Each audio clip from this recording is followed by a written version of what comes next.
Fala, família da Natação Criativa! Quero agradecer muito a sua presença e já te pedir uma ajuda. Ativa a notificação para sempre receber os novos episódios. Tem um monte de gente que reclama comigo. Nossa, Renato, você lançou aquele episódio e eu nem vi, eu perdi. Claro, você não ativou a notificação, você vai receber, ver o episódio. Se é alguma coisa que te interessa, você entra no episódio, senão é só descartar. São 3 episódios por semana que eu lanço, sem contar os episódios mais antigos que estão lá no Spotify. São mais de 100 episódios quando era só audiocast. Então confere lá que tem muito episódio antigo e eu demoro para lançar episódio no Spotify de propósito, demoro de 6 meses a 1 ano, então corre no YouTube para ver os novos episódios. E hoje vamos falar sobre acolhimento das famílias de crianças com autismo, caminho de apoio, escuta e pertencimento, e claro que eu trouxe a especialista no assunto, Suelen Nucini, segunda vez aqui no podcast, hein, Suelen? Oi, gente. Oi, Renato. Obrigada por essa volta. Gosto muito de falar sobre as crianças, mas gosto muito de falar sobre as mães e as famílias que são muito fragilizadas, né? Quando descobrem um diagnóstico. Então, obrigada pelo convite.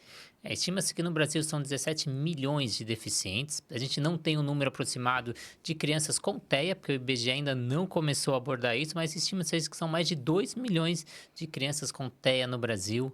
E a gente precisa levar essas crianças para a natação e também fazer o acolhimento dessas famílias, que é o que a gente vai falar na entrevista de hoje. Mas antes de entrar nesse assunto, vamos agradecer os nossos parceiros, a Flote Materiais de Natação, diversos materiais, mais de 400 materiais no seu catálogo, tudo com ISO 9001. Tenho certeza que tem aquele material que você gosta mais, que te auxilia mais. Eu gosto muito da nadadeira de borracha, aquela que não machuca o pé, é super durável e auxilia tanto na melhora ali do movimento, que você tem uma flutuação melhor, e até na parte de condicionamento, te dando mais força e resistência.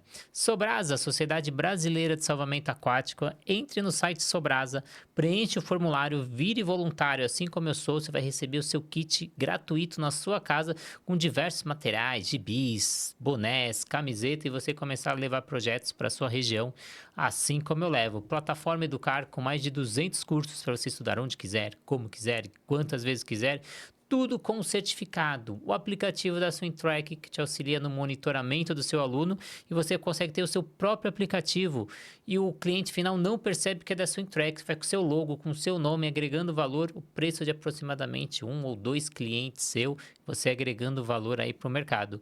E a Raizo, nova metodologia no mercado com valor super acessível, 50% da concorrência. Corre lá e confira que vale a pena. Mas, Suelen, vamos para o que interessa. Qual é o impacto emocional mais comum vivido pelas famílias ao receber o diagnóstico com autismo? Essas famílias, quando recebem, primeiro vem a negação e o luto, né? Fica por essa busca, a busca da perfeição, né? A busca do filho perfeito. E aí, quando a gente recebe um diagnóstico, essa família vem muito fragilizada. Então, quando a gente recebe famílias de que acabaram de receber o diagnóstico, a gente precisa ter um olhar um pouquinho mais diferenciado.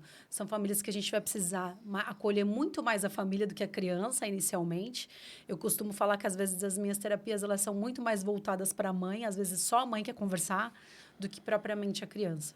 Então, inicialmente, elas estão bem na negativa, bem no luto, bem fragilizadas. Se perguntam muito por que fui eu, por que me escolheram para ter isso, eu não pedi para ter, é exaustivo demais, porque eu vejo a internet e aí o nosso papel é trazer e falar, calma, não é fácil o caminho, a gente não engana e não fala que é fácil, nem fala que são flores, nem romantiza. É difícil, mas a gente está aqui para ajudar e para auxiliar. A gente fala muito que essas famílias têm que ser acolhidas, mas o que significa, na prática, acolher uma família de uma criança com autismo? Bom, lá onde na nossa clínica funciona assim, a gente acolhe. Então, o primeiro acolhimento ele nem é cobrado. Então, a gente convida essas famílias para conhecer o espaço e elas contam toda a história delas. E aí, dentro dessa história, a gente vem com toda a base de acolhimento. Então, hoje a gente tem famílias que, se a mãe... Aconteceu recentemente. A mãe operou da varize. Ela não tem família lá na Baixada. E uma das terapeutas ficou com ela no hospital, enquanto a outra levava na escola. Então, a gente tem esse tipo de acolhimento, porque a gente sabe o quanto essas famílias, muitas delas, não têm rede de apoio. Então, a gente acaba sendo a rede de apoio dessas famílias. Sim. E aí, qual a parte do profissional que cabe, né? Aquele profissional que está no dia a dia. Como esses profissionais de educação têm que se tornar agentes ativos no acolhimento e não apenas técnicos? Uma coisa que eu gosto de falar é: qualquer terapeuta precisa fazer pelo menos um acompanhamento escolar, ou então tem parceria. Ah, a criança faz natação. E lá, eu, enquanto fisioterapeuta, vou na aula de natação, converso com esse professor, me apresento, pergunto se ele tem alguma dificuldade, porque não adianta só eu só receber essa criança, saber a dificuldade da família e esquecer o resto. Então, eu preciso saber do ambiente escolar, eu preciso saber o que ela faz. Ela faz natação, ela faz funcional. Então, quando a gente, enquanto terapeuta, vai lá, se apresenta. Você está com dificuldade? Você precisa disso? Você quer que eu venha mais vezes? Às vezes eu vou na escola durante um mês. Tiro uma vez na semana para ir na escola, acompanho aquele profissional de educação física nas aulas, acompanho a professora, a gente vê o melhor adequador. Ah, precisa pôr um apoio maior para esse pezinho, não ficar balançando. Vou na casa da família, quando a família permite. Tem famílias que acabam não gostando, mas a gente precisa pensar muito na realidade. Não adianta eu pensar em algo mirabolante para essas mães darem continuidade em casa, elas só morarem num cômodo. Então, quando a gente pensa em acolhimento, a gente tem que pensar casa, sociedade, escola. Então, a gente se apresenta e quando a gente consegue, a gente vai até em consulta médica. Eu sei que você indica muitas aulas de natação para os seus pacientes. E eu queria saber se você tem essa intervenção ao contrário. Você tem professores de natação que te procuram para obter informações, as estratégias que você utiliza, como que é o dia a dia? Lá na Baixada tem a Manu, do Sport Terapia Kids. A gente tem uma troca bacana. E algumas vezes ela me procurou, sim, com algumas dificuldades. E, às vezes, pontualmente, aparece no meu Instagram algum profissional com alguma dúvida. Ah, eu tenho uma criança assim.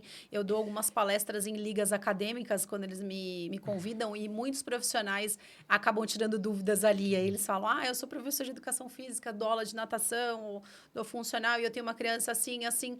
Como que você pode me auxiliar? Então, a gente faz isso juntamente com as supervisões de caso. E você acredita que ainda existe muito julgamento social sobre o comportamento das crianças e dos pais e como lidar com isso? Existe, bastante. Tem mãe que você olha no rosto dela, parece que ela já está entrando nos lugares pedindo desculpa. Tudo já é desculpa, assim. Uma criança correu, é pedir desculpa. A criança baixou o banco, fez coisa de criança, assim. Criança fez coisa de criança, mas só porque é TEA, a mãe já está pedindo desculpa, sabe? Já está sempre na defensiva. Porque elas já foram tão julgadas, às vezes num shopping, quando essa criança se joga no chão, às vezes numa loja, que aí elas próprias acabam se excluindo da sociedade e quando elas estão num meio social, elas já estão pedindo desculpa. Justamente por esse julgamento de achar que é malcriação, ou achar que a mãe não educa, ou achar... Porque tem sempre o achismo. Então, elas se colocam nessa posição, assim. Por causa desse julgamento social, você acredita que às vezes a gente vai pelo caminho mais fácil, como fazer aquele dar aquela tela para aquela criança, para praticamente ser um cala-boca, para não deixar a criança correr, a criança interagir, porque o pai às vezes tem receio de ver aquela criança correndo, às vezes, entre aspas, atrapalhando, então a gente dá o eletrônico para dar aquele famoso cala-boca e deixar a criança mais quieta? Acaba acontecendo mesmo. E lá a gente tenta fazer com que isso não aconteça. Então a gente fala para a mãe que o celular e a tela não é o meio da salvação. Pelo contrário, é o que vai irritar mais essa criança. Porque a hora que você tirar, ela vai se irritar e vai fazer 3 vezes mais do que faria. Então, se ela está correndo, deixa correr. Se não tiver risco para aquela criança, não tem problema nenhum. Eu sempre falo isso, gente, deixa, está fazendo coisa de criança. Se a gente parar para pensar, a criança não corre, a criança não brinca. Criança que é típica também se joga no chão no mercado, por exemplo, quando a mãe fala que não tem dinheiro para comprar alguma coisa. Então, a gente precisa parar com esses julgamentos e auxiliar essas mães a reduzirem as telas e buscar outros meios, outros caminhos. Hoje, a gente tem mães que vão almoçar fora e não dá mais o celular. Já leva o lápis de cor, já leva o giz, já leva o desenho para aquela criança ficar ali naquele ambiente pintando enquanto todo mundo almoça em família.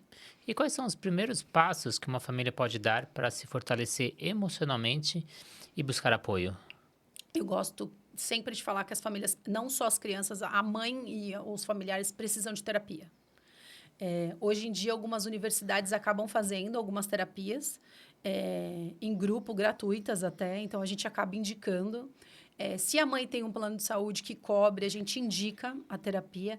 E até a própria terapeuta do filho, a psicóloga, ela acaba dando um respaldo para essa mãe, né? Dentro das metodologias que tem e das ciências que tem voltadas para o autismo. Então, ela acaba auxiliando essa mãe, mas quando passa da alçada dela, ela acaba indicando. Então, a gente sempre indica a terapia. A terapia é a melhor coisa.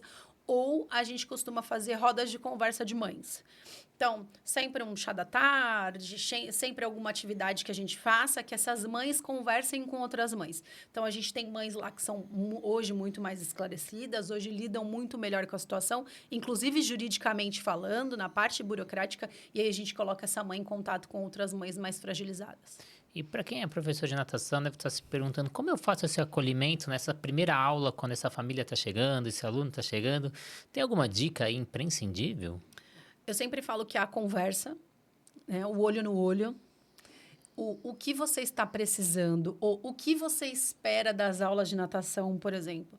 O que eu posso te ajudar na sua vida, no seu dia a dia, que a natação pode colaborar? Então, eu faço muito essas perguntas, assim, o que você espera de mim? Eu não estou aqui para traçar só um plano terapêutico aqui dentro, eu estou aqui para ajudar na sua casa, na sua família. Então, o que você precisa? Então, eu acho que essa é a primeira pergunta quando essa mãe vai levar essa criança. Porque também já vai levar meio que pedindo desculpa, né? Olha, ele é assim, ó, já chega meio que na defensiva. Então, eu acho que baixar, quebrar esse gelo, olhar no olho e falar, ó, tô aqui, a gente vai caminhar junto. Ser aberto e falar, olha, tem uma equipe multidisciplinar, pode passar o meu contato. Eu acho que mostrando essa abertura para essa família é o caminho do sucesso. Então, fazer uma anamnese logo que essa família chega, para você entender como que é o comportamento fora, quais são os hiperfocos, hipersensibilidade, como que é o comportamento, mas algumas vezes essa mãe não vai falar. E aí nas suas aulas, nas suas intervenções, você vai perceber que essa criança tem uma síndrome, tem uma deficiência. E aí, como lidar com isso quando esse diagnóstico, essa informação não chega logo de primeiro? Quando ela não chega logo de primeira, ela é um problema, mas acontece muito. Mas uma das coisas que eu... Quando vem uma criança que tem informações omitidas, eu costumo perguntar para a mãe quais foram os lugares onde passou, e lá na Baixada, como é um lugar menor, né? A gente acaba conhecendo os profissionais. Então, eu acabo entrando em contato com o profissional. Se eu não conhecer, eu acabo entrando em contato, vejo se tem Instagram e me apresento. Falo, olha, hoje eu sou a nova terapeuta X da criança, eu gostaria de saber, você tem alguma informação para me passar, alguma coisa assim? Porque aí a gente acaba conseguindo ajudar essa família por um outro caminho. Sim. Às vezes essa família acaba criando um bloqueio porque já passou por outras coisas, mas aí a gente consegue ir por outro caminho. Então, também na natação eu indico e aos pouquinhos falando, tem relatório? Traz o relatório para eu dar uma olhada, aí lá, ou manda para mim no WhatsApp, lá vai estar o nome dos profissionais e aí você se apresenta e procura para poder auxiliar essa família.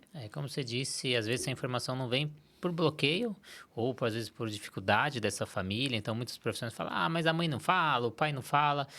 No nosso que a gente tinha o nosso projeto com deficiente, natação adaptada, a gente fez estudo com cada pessoa que passou, 70% do público eram mães solo. Então, quando a família recebe esse diagnóstico, algumas vezes esses pais deixam a família, essa mãe fica sozinha, então ela tem que trabalhar, ela tem que cuidar da família, e ela começa a receber muitos não. Então, vai para uma escola de balé, fala que não atende, vai para uma escola de natação, não atende. Então, ela começa a ficar mais na defensiva e sendo mais prática, na real. Então, ela chega e às vezes ela não fala, ela omite essa informação, porque ela já recebeu muitos nãos.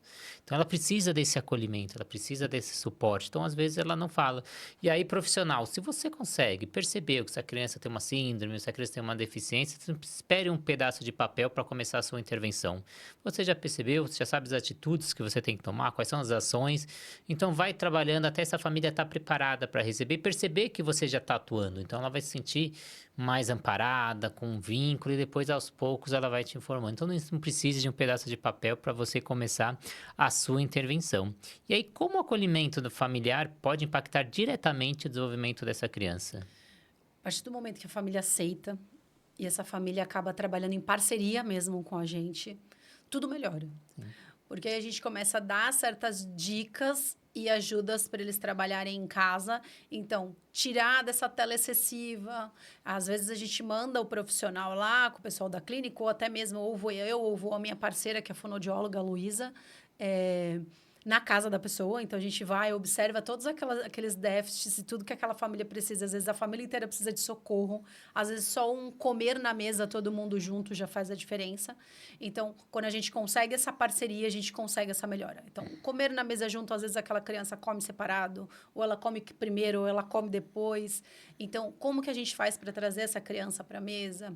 O levar essa criança para dar um passeio, ou descer até a calçada. Então, se a gente consegue trazer essa família e trabalhar em parceria, a gente consegue melhorar todo o sistema dessa família. E quais redes ou grupos de apoio hoje são referência no Brasil para as famílias que estão ouvindo o podcast aí poder achar? Eu gosto muito da comunidade Pro Autismo, que ela é a do Marcos Mion, né? Eu acho que o Marcos Mion é um dos pioneiros a levantar a bandeira do autismo. Existe a Lei Romeu, inclusive. Hoje, inclusive, se o seu filho tem um RG, é graças à Lei Romeu, né? Eu falo muito isso. Então, existe a comunidade Pro Autismo. Existem algumas mães que levantam muito a bandeira na internet. Lá na Baixada existe a Alessandra, que é do Autismo por uma Mãe.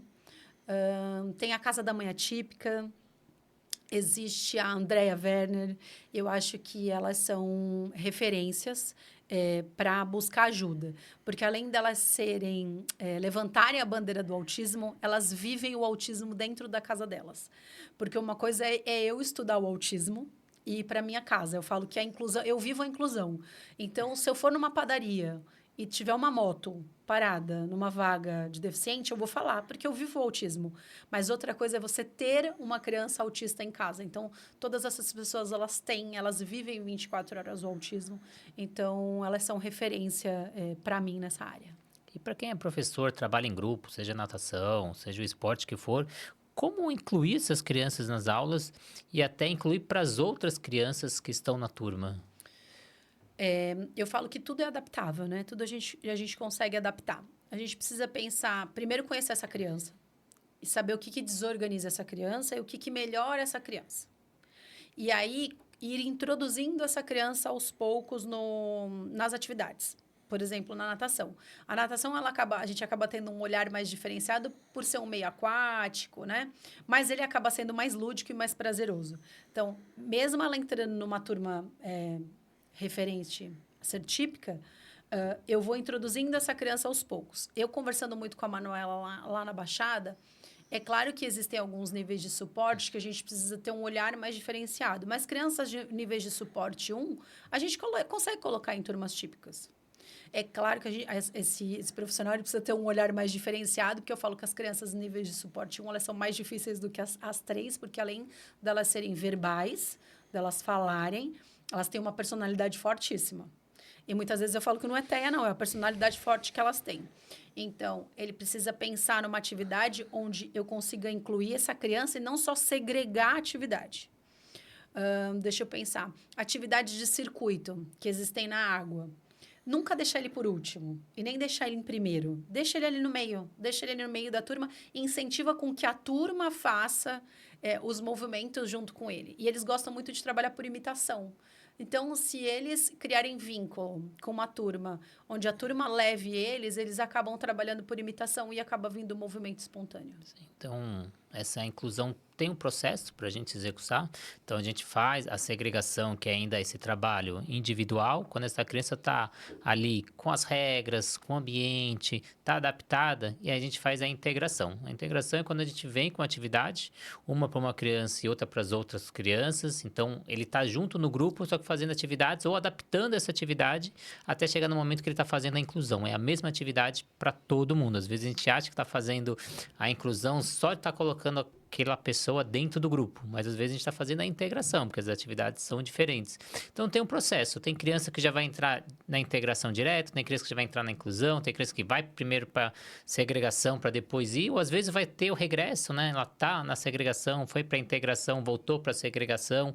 Então cada criança é particular, então tem um processo. A gente fala muito, vamos incluir e coloca a criança dentro da aula, e às vezes a criança tem que se adaptar à aula, não a aula é adaptada para a criança. Então tem todo um processo. Então, busquem cursos, busquem pós-graduações que trabalham isso para você aprender a fazer essa inclusão, porque hoje a inclusão é lei. Se alguém bate aí na sua academia, bate na sua aula de natação e quer fazer aula, por lei você tem que, se você tem um horário, tem número de vagas, você tem que atender esse profissional. Então, esteja preparado para atender. E você pode compartilhar alguma situação, algum acolhimento que você já fez diferença no engajamento dessa família com o tratamento? Tenho. Tenho alguns, né? Tenho vários. Gosto muito de... Tive um projeto há um tempo atrás, esse projeto está parado, mas por falta de profissional, que era de fazer toda a consultoria do desenvolvimento nas escolas. Então, eu ia na escola uma vez na semana, analisava desde o berçário até as crianças do final da educação infantil, e aí o que eu identificava, a gente marcava uma reunião. E aí eu comecei a fazer o quê? A escola, a gente precisa preparar todos os ambientes, inclusive para falar com essas famílias. Às vezes aquela criança estava com atraso no desenvolvimento, e dependendo da escola, a professora fala assim: olha, eu vou te encaminhar para físio, eu vou te encaminhar para fonoaudióloga, porque ele não fala. E aí a mãe já vem apavorada e fala: meu filho não fala, ele está atrasado, aconteceu alguma coisa. E não. Então, eu dava, né, toda essa capacitação e toda essa consultoria e essa avaliação. E aí tinha umas 2 crianças lá que a escola não sabia que eles eram prematuros. E aí eu descobri no meio do percurso que eles eram prematuros. Eles iam iniciar o atraso do desenvolvimento motor, a mãe já estava ficando desesperada, a criança já estava criando uma assimetria, a mãe já estava achando que a criança era ateia, porque não interagia. E foi só um ajuste no desenvolvimento que a gente conseguiu transformar essas crianças. Hoje elas já têm a marcha completa, já brincam, já se socializam. E existe o caso da minha criança que... Hoje, ela na escola participa de todas as aulas de educação física sem o auxílio da auxiliar. Hoje é por lei ter uma auxiliar de sala, né? Toda criança com deficiência, mas na aula de educação física ela não precisa. Então, fazer com que essa criança esteja no mesmo ambiente de outras crianças sem ter a intervenção de um adulto, isso é mudar completamente a vida dessa criança, até para a autoestima dela. Então, pela lei ela tem esse direito, mas a gente sempre busca o caminho para ela não precisar disso, né? Para ela conseguir ter essa independência e essa autonomia. E que mensagem você deixaria para as famílias que se sentem perdidas ou sobrecarregadas durante esse caminho? Eu falo, calma. Não é fácil, é enlouquecedor mesmo. Não falo que o caminho são flores, não romantizo para eles. Escuto o dia que a mãe tá lá e só quer me xingar e falar que o negócio não tá funcionando e tá tudo bem, é uma dor dela. Mas que ela precisa buscar ajuda com outras mães e com outros profissionais. Então, precisa de um psicólogo, essa mãe precisa... Tudo bem, eu tenho um filho, o que eu preciso fazer agora? Preciso arregaçar as mangas e fazer o quê? Hoje eu não estou bem, e tudo bem não estar bem. A mãe não precisa estar 100% bem todos os dias, tanto as típicas quanto as atípicas. Mas eu sempre falo, calma, e existem profissionais capacitados para dar todo o respaldo para essa mãe. Se ela não está tendo respaldo, então ela precisa trocar de profissional. Eu falo que a culpa não é da família. Tanto o sucesso de uma criança, quanto o prejuízo de uma criança, a culpa é nossa, enquanto profissional. Se sucesso é porque a gente fez um bom trabalho. E se prejudicou, é porque não houve comunicação. Ou porque eu não reconheci que o meu trabalho não estava sendo bem feito. Então, mães, se vocês estão olhando que vocês não estão tendo esse amparo, troquem de profissionais. Esse é o conselho que eu dou. Como a gente falou, algumas mães são mães solos, às vezes ficam sobrecarregadas. Na sua visão, como incluir irmãos, avós, ou até mesmo os pais dessas pessoas nesse processo de acolhimento e compreensão do autismo? Lá na clínica, as mães, os familiares, eles podem entrar a hora que eles quiserem na terapia. Então, se ela ouvir um choro do filho e achar que aquele choro não está bacana e quiser entrar para auxiliar, ela pode abrir a porta e entrar.